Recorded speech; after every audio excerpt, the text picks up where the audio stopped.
এটি ইসলামের দৃষ্টিতে আদৌ জায়েজ নাই, একেবারেই হারাম, একেবারেই হারাম।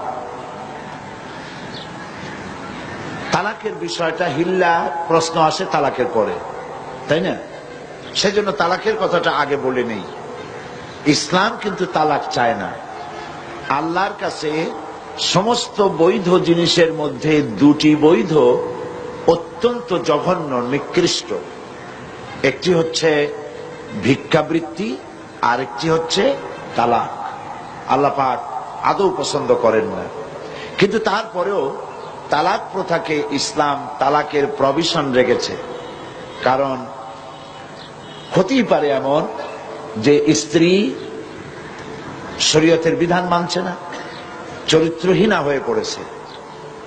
তো এই স্ত্রী নিয়ে ঘর গৃহবাস করা স্বামীর জন্য অত্যন্ত দুঃসাধ্য ব্যাপার। আবার এমনও হতে পারে যে স্বামী নপুংসক হয়েছে, পাগল হয়ে গেছে, জালিম। এই স্বামীর ঘর করা স্ত্রীর জন্য মহা সমস্যা। তো ইসলাম তো সকল সমস্যার সমাধান দিতে এসেছে। সেই জন্য তালাকের একটা প্রভিশন রেখেছে, যাতে করে এই যন্ত্রণা কিয়ামত মৃত্যু পর্যন্ত স্বামী স্ত্রীর ভোগ করা না লাগে। কিন্তু এই তালাকটা কখনোই রাগের মাথায় পানে চুন কম হয়েছে কেন, বেগুন ভর্তায় লবণ বেশি হলো কেন, গোশতের মধ্যে তেল বেশি হলো কেন, ভাত এত নরম হয়েছে কেন, এই সব হাবিজাবি কথাবার্তা দিয়ে কথায় কথায় স্ত্রীকে তালাক দেওয়া যাবে না। তালাক হচ্ছে, দেখা গেল যে স্ত্রী দুশ্চরিত্রা, চরিত্রহীনা, অথবা শরীয়তের বিধান মানে না, তাকে চেষ্টা করা হবে, স্বামী স্ত্রীর মনোমালিন্য হয়েছে, চেষ্টা করা হবে মনোমালিন্যকে দূর করে স্বামী স্ত্রীর ভালো সম্পর্কে স্থাপনের জন্য চেষ্টা করা হবে। সেজন্য কোরআন শরীফ বলেছে যে এই চেষ্টার জন্য উভয় পক্ষের মুরব্বীদেরকে ডেকে সালিশ করো। সালিশে যদি না হল, তাহলে প্রথমত চেষ্টা করো স্বামী স্ত্রী নিজেরা দুইজনে, তাতে যদি না হয় তাহলে সালিশ ডাকো। সালিশে তো যদি না হয় তাহলে এক তালাক দাও। একসঙ্গে তিন তালাক দিও না, এক তালাক দাও। এক তালাক দিয়ে সময় দাও, বিছানাটা আলাদা করে দাও, একসাথে এক বিছানায় থেকো না। একটা তালাক দিয়ে অপেক্ষা করো, দেখো যে এক তালাক পাওয়ার পরে স্ত্রী তার চরিত্র সংশোধন করে কিনা, ফিরে আসে কিনা।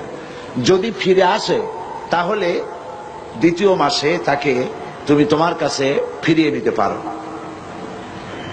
এ হলো আল্লাহর বিধান। এ বিধান কার? আল্লাহর বিধান।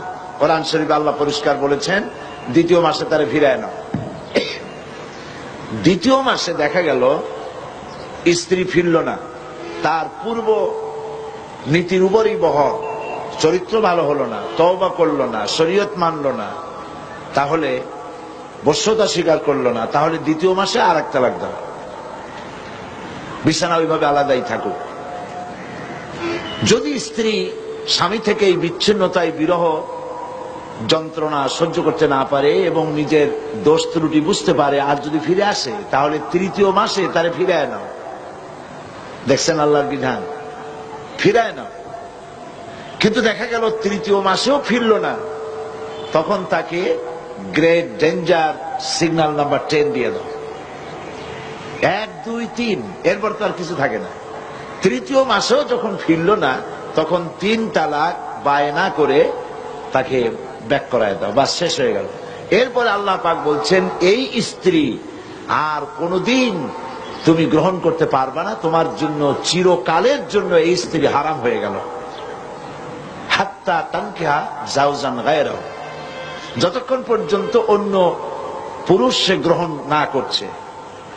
এইখানে গ্রামের মাতুব্বার সর্দারেরা, মেম্বার চেয়ারম্যানেরা এই আয়াতের এই একটু সুযোগ পাইল যে আর একটা পুরুষের কাছ থেকে ঘুরে আসলে তবে তো প্রথম স্বামী পাইতে পারে।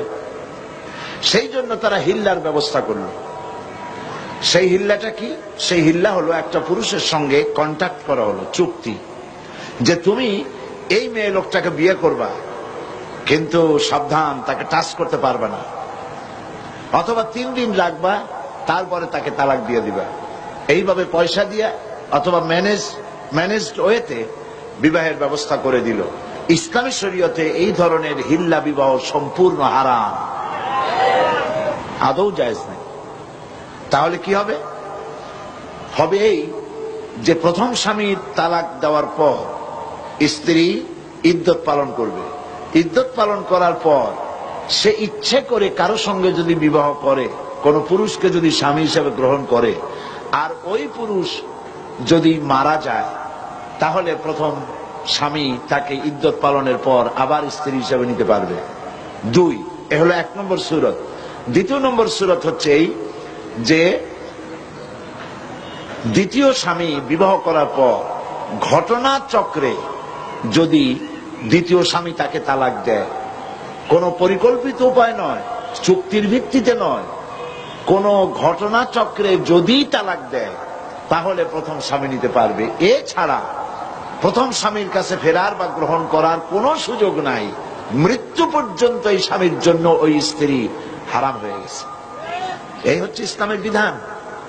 গ্রামের মাতব্বর কি বলল, চেয়ারম্যান কি বলল, এইটা ফতোয়া নয়, এইটা ফতোয়ার বিষয় নয়।